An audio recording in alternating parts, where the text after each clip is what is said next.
Hello everyone, welcome to another video in my 60 and 30 challenge.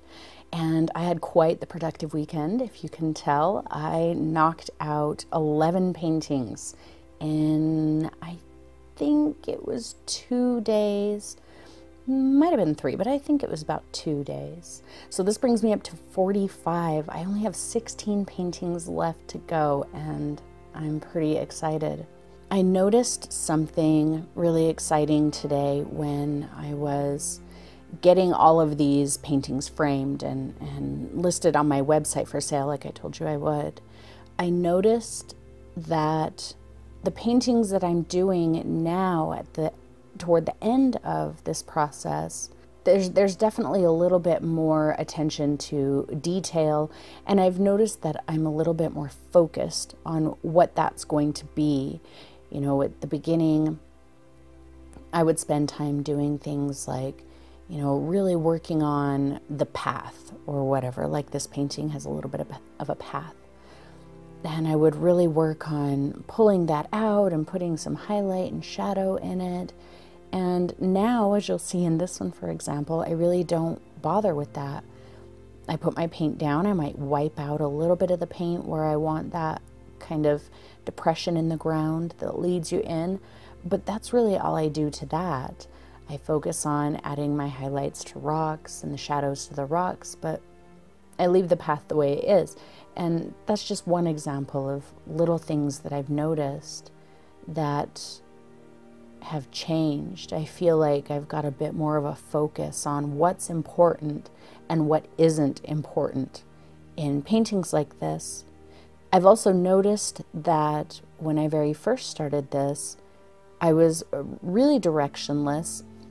I know how I like to paint in watercolor, you know, very, very loose, very intuitively, very kind of off the cuff, but that didn't really translate into any kind of a cohesion of artworks being created. They were all very different.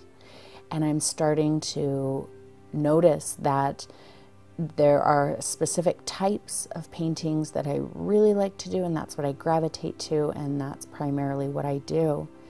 And this is an example of that, you know, kind of those color bursts in the background with the trees in front, like I was talking about before.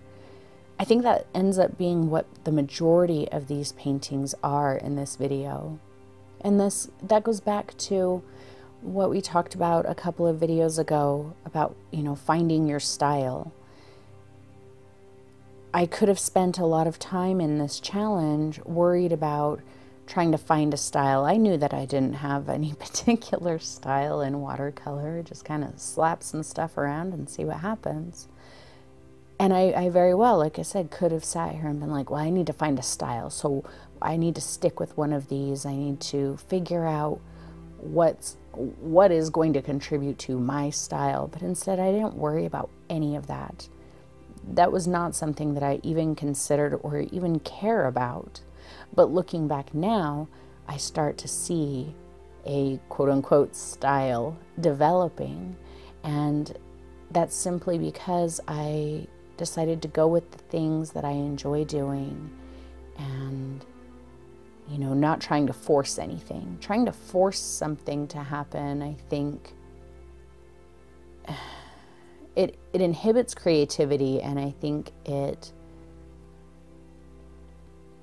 can make developing your style a little bit more challenging, or at least a longer process.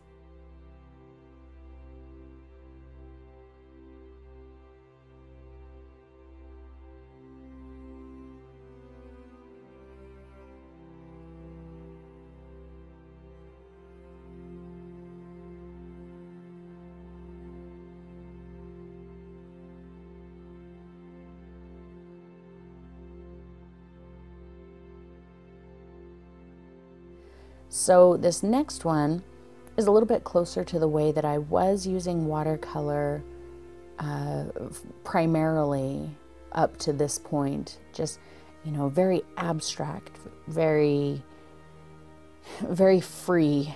And I certainly like this painting and I still like using it this way, but I don't find the enjoyment in very simple abstract-y watercolors like this as I do in ones like the previous one or ones that are coming up. So I only ended up doing one like this in this video. I did kind of think that I was going to cheat this weekend and just knock out a bunch super simple like this.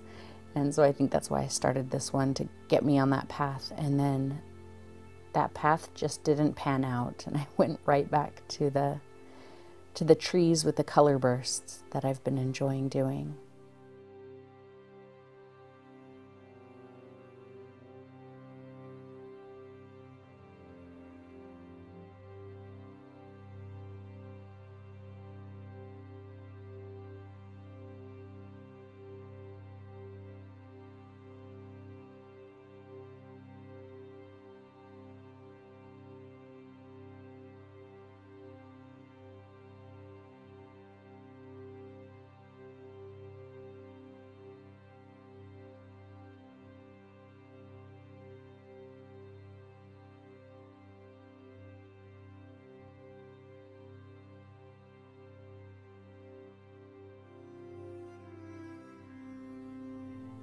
Right back to the color bursts.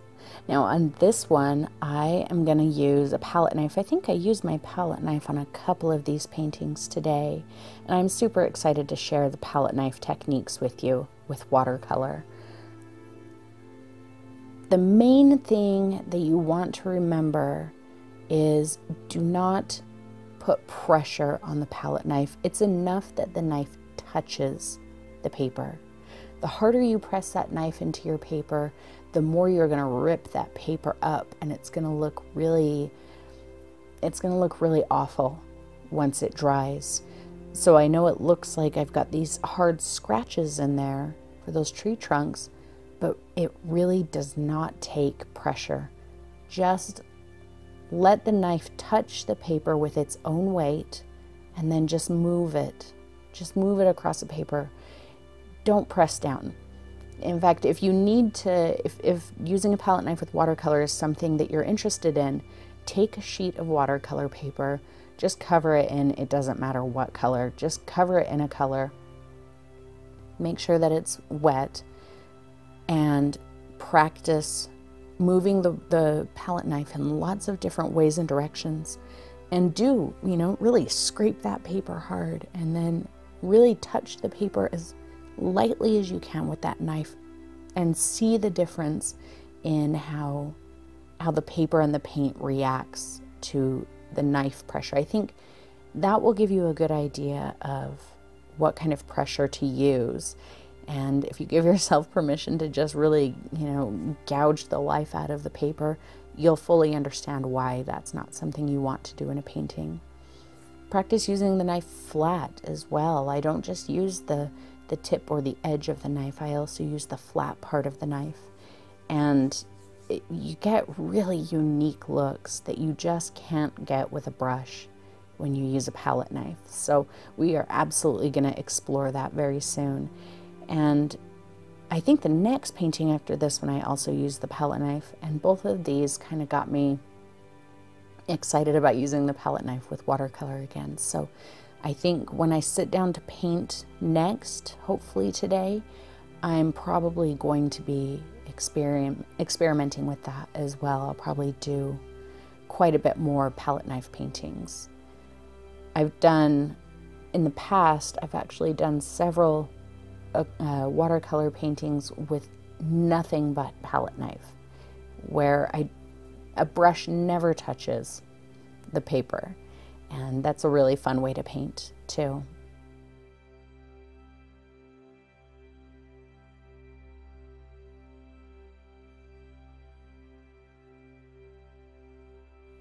I'm using splattering a lot more lately too. It's amazing what splattering watercolor can do. It, gives it a very organic, spontaneous look, but it also really hides things. So you'll see me do that here several times, and I'll point it out to you. When I have kind of brush marks that I don't like, that I think don't fit everything else, and I just don't want to fiddle with it anymore, just splatter some paint over it, and it takes care of those ugly brush marks.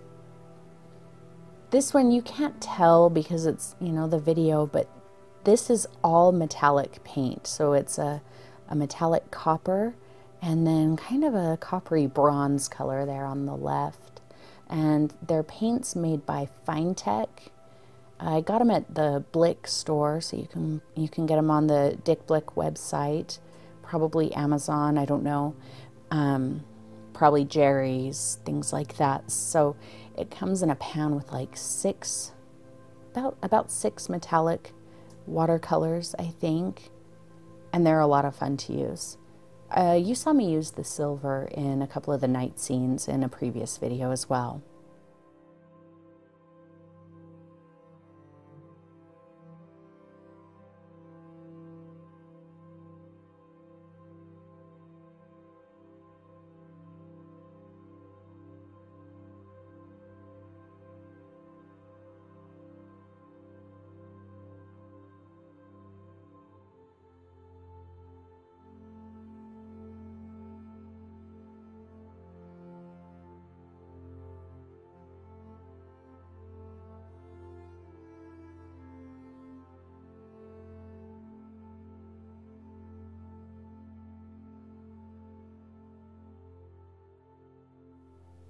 I've definitely noticed that my confidence and my skills with watercolor have grown.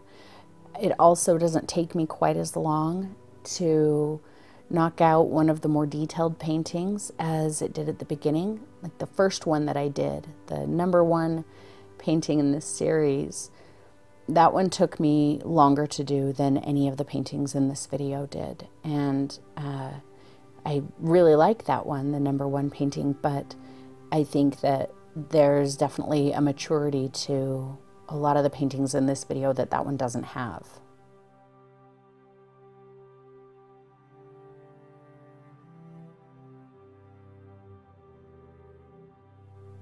Remember the painting I told you about a couple of videos ago, the red tree? It looked like it was made of blood. It was red and blue. And I said that I didn't love the colors of the tree, but I kept it because I really liked the personality and the shape of the tree. That was kind of where this one came from. So if I had thrown that one away, then, you know, out of sight, out of mind, I probably would have completely forgotten about that. But that was the one that inspired this tree. So I'm glad that I kept, you know, that one that I didn't necessarily care for.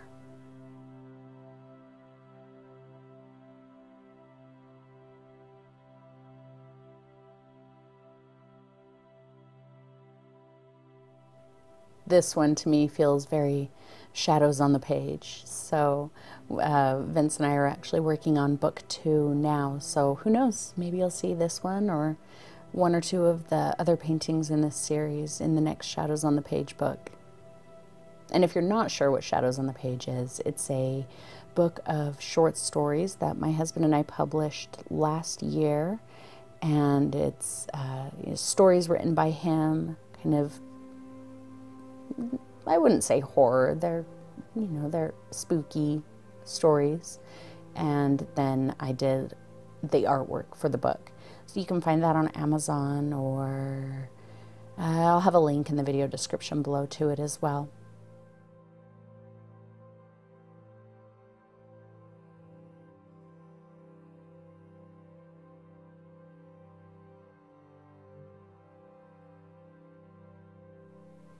I had so much fun with this tree. And again, it's purple that I just don't use a lot, so I keep challenging myself to use it. This purple, you can't tell in the video, but it's very sparkly. It's almost metallic. It's the Daniel Smith Amethyst, and it's actually ground up, crushed up amethyst in the paint.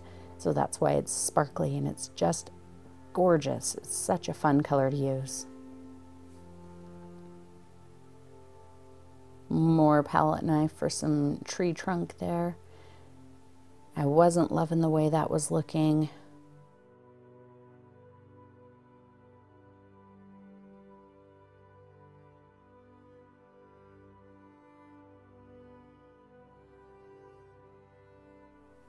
I really thought that I was going to have to scrap this tree. For a while I thought, I don't know, that ground looks terrible. Maybe I don't like the colors, I don't like the way I scratched in those tree trunks. But I think I saved it, and I really like this one. I think it turned out pretty good. Now those tree trunks are kind of pushed in a little bit more. They're a little more subtle. I think they look really good.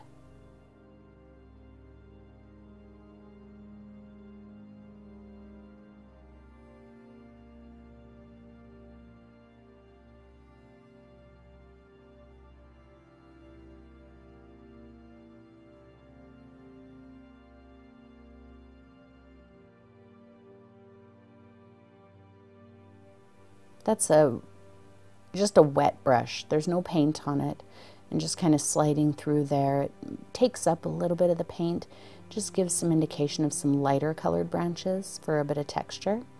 And then I love splattering gouache. That's my new thing. So I just splatter some gouache over in that area to kind of give it a bit more of a kind of a fantasy highlighted look.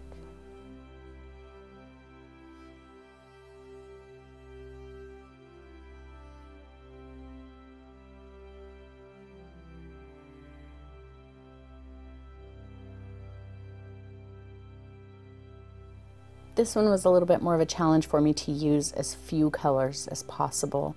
I'd noticed that I started getting into, the habit of using 3, 4, 5, 6 colors sometimes in some of these paintings. So in this one, I believe I stick to just Payne's Gray and Raw Umber, and then of course my white gouache.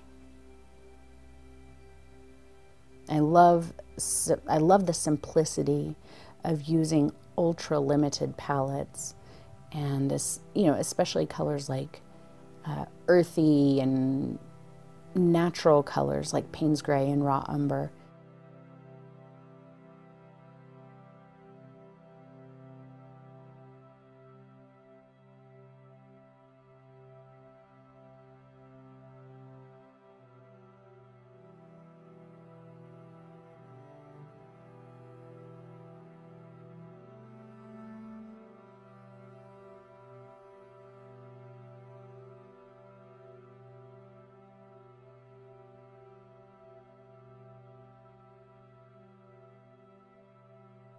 And when that Payne's Gray and Raw Umber get together, they create this little bit of a granulation as they separate, as they dry and settle. You get a bit of a granulation where those colors mix that adds some really fun texture. I did have a moment though where I thought I was going to have to scrap this one. These trees were so stark white, and I thought they just looked awful, and the shape of them, they were awkward and they were weirdly placed, and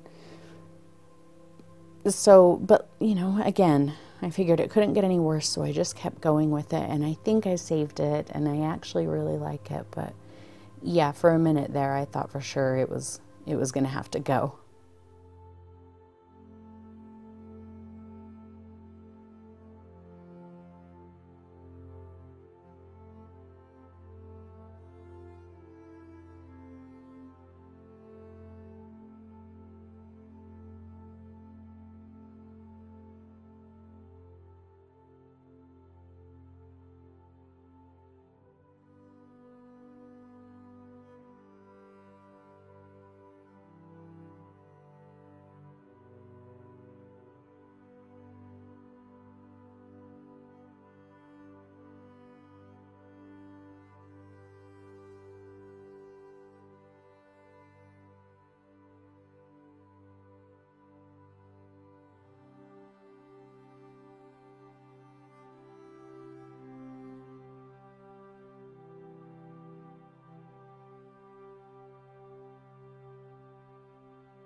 This one was probably my very favorite one of the entire day. The color, the placement of the tree on top of the green kind of felt like distant pine trees. I don't know, I really, really love the way that this one turned out. And I think with this one, kind of amping up the maturity level, I feel like, of these paintings, I tried to carry that feel into the next several. In fact, this one and the next 3 afterwards, I did all in the same day, and I think you can kind of tell they're all very similar in both style and technique, but also in, you know, just the overall aesthetic, I think is very similar. And I really played with the personality of the trees in all 4 of these paintings, this one and the next 3. I tried to give each tree a very distinctive personality and identity.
I realized that I hadn't been using this color, the undersea green, that I used on the trees in the back there. I haven't been using that color much lately, and so I really wanted to use that one. It's such a gorgeous color, and I think I've been using other greens that fracture a little bit more, that kind of split off into different colors as they separate, and they're a lot of fun, but this color is just so earthy and beautiful.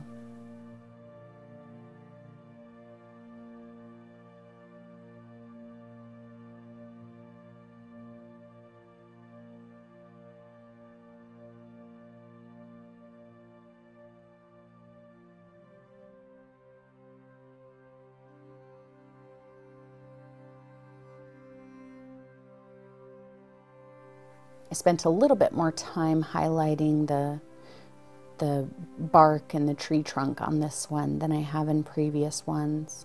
And I also used a very, very limited color palette on this one too. So somebody asked me if I mix my greens or if I, you know, buy tubes of watercolor in green. And in watercolor I do. I buy a lot of green. I don't buy a lot of green in anything else, but in watercolor I do. I don't tend to mix them as often, but sometimes, you know, I'll add another color to it to darken it. So for example, this one, I just wasn't getting the green as dark as I wanted at the base there, at the base of the green burst. And so I added a dark red maroon to it, and that really, really helped give me a nice dark shadow, but it didn't kill the life of the green. So it's dark, but it's not like a dead flat black.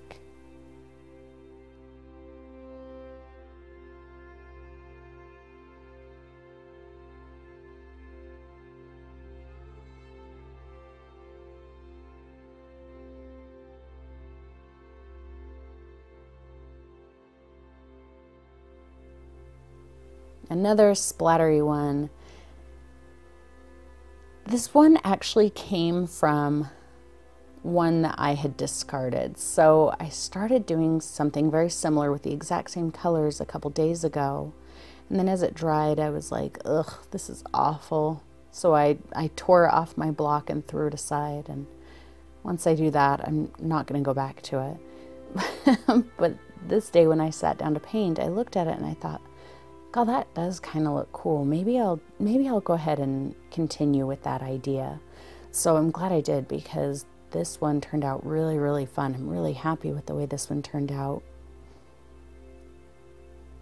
Just different reds and yellows and oranges and a little bit of Payne's gray. Payne's gray really deepens red nicely. If you want to make red nice and dark, but you don't want to dull it by adding green, add a little bit of Payne's gray, because it gives it a little bit of a violet flavor, which is really, really pleasing.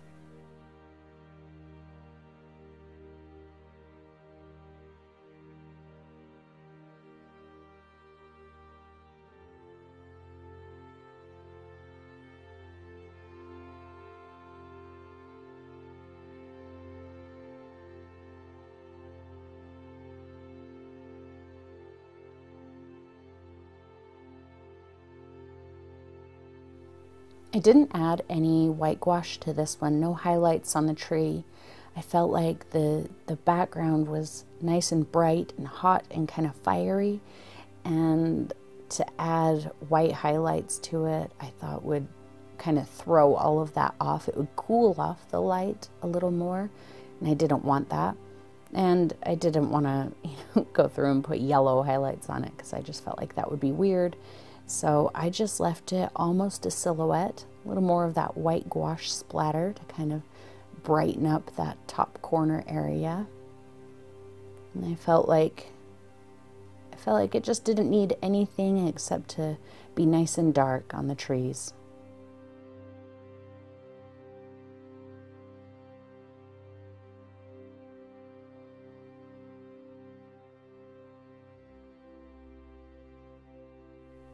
And then I explored putting some little old dried leaves on the trees. I don't know if that worked out real well, but it was kind of fun. I might do it again.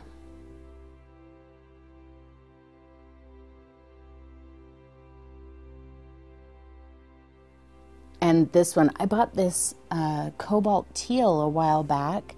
It's one of my favorite colors to paint with in acrylic and oil. See right there, splattering over ugly brush marks. And I didn't have it in watercolor, so I bought some, and then I haven't really used it. I think I've used it in one other video here, and I kind of had a meh reaction to it. So that's why I chose to use that color on this one. And man, I just feel like I got such a good, dark, moody feeling out of this painting due to that color. And that's exactly how I like to use it in oil and acrylic. So yeah, I think maybe I will use this color quite a bit more. Now that I got it to, I figured out how to use it in a way that gives me the look that I want. It almost looks underwater. To me, it kind of gives a feeling of a really deep forest on a bright sunny day, a deep, dark, mysterious forest, but it also kind of feels a little underwater too.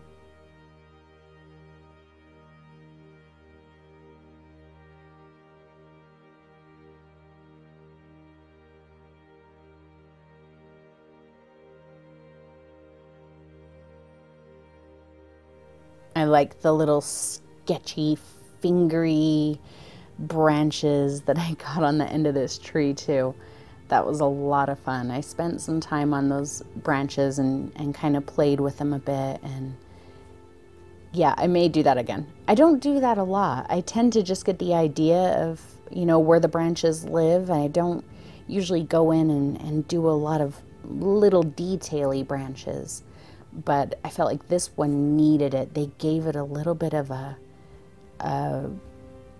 personality that it wouldn't have otherwise, and a little bit of a creepy personality.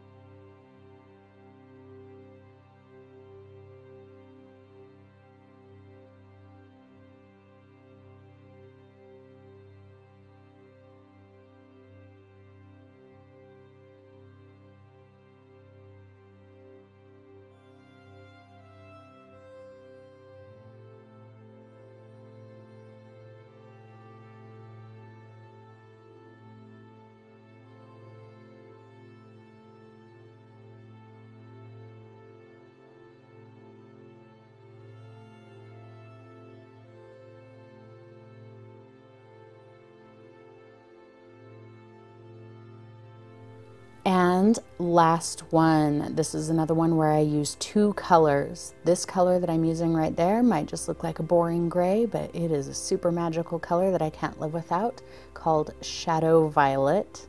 It's made by Daniel Smith, and you'll see as it dries, it separates. You get a little bit of orange and blue, and it's such a cool color. And then Payne's Gray on the ground, and they work so well together.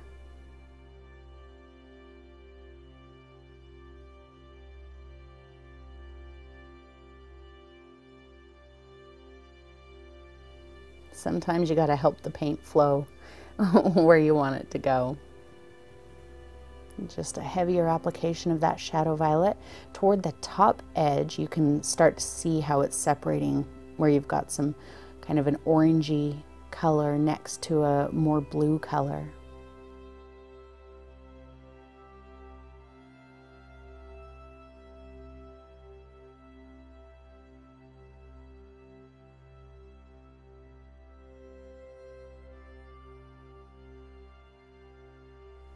And kind of a dead pine tree looking thing, I guess, is what I was going for here. I always do branches that reach upwards, but some trees have branches that reach downwards, so that's kind of what I was aiming for here. Really dig the personality of this tree.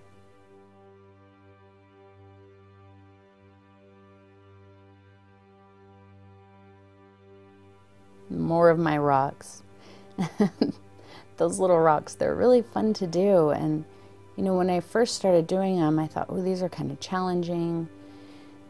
They're a little weird, but they're fun, but definitely challenging. And now I just kind of, I don't even put a whole lot of time and attention into them. They either look like rocks or they don't, but I throw them on there and then I just move on and don't even care. So that is the 11 that I did for you this week. I hope that you enjoyed this, and I hope to see you again very soon for the final paintings in this series. It will probably only be 2 more videos and then we'll be done. Yay! So thank you everybody for watching, and I will see you again very, very soon.